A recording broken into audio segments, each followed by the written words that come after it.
France is facing a surge of unrest in its overseas territories, with security forces killing 2 men in New Caledonia and imposing curfews in Martinique as Prime Minister Michel Barnier seeks to establish a new government amid political instability.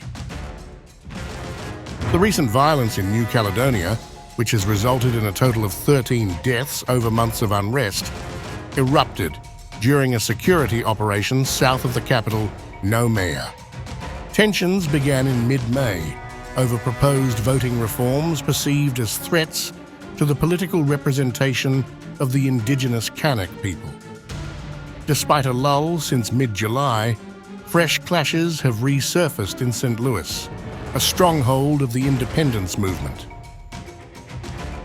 As a response to the unrest, France has deployed thousands of troops and police to the archipelago, home to around 270,000 residents.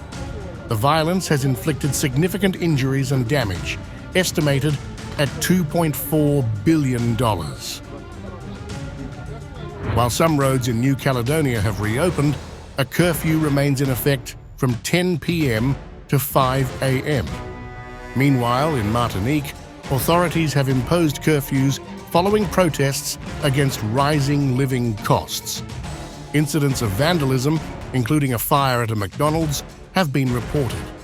15 arrests have been made in connection with the unrest, which has also resulted in injuries among police and demonstrators. As this unrest unfolds, Barnier is attempting to form a government in the wake of a snap legislative election that has left France with a hung parliament. Appointed Prime Minister 2 weeks ago, Barnier has faced challenges in naming a cabinet, reflecting the fragmented political landscape following Macron's decision to call for new elections. Reports suggest that Barnier has proposed Conservative Senator Bruno Retailleau as Interior Minister and Jean-Noël Barrot for Foreign Minister. Sébastien Lecornu is expected to remain as Defense Minister, while Antoine Armand is poised for a senior role within the Finance and Economy Ministry.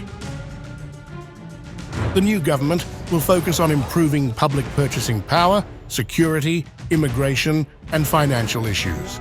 However, Prime Minister Barnier needs to work with opposition parties to avoid a no-confidence vote.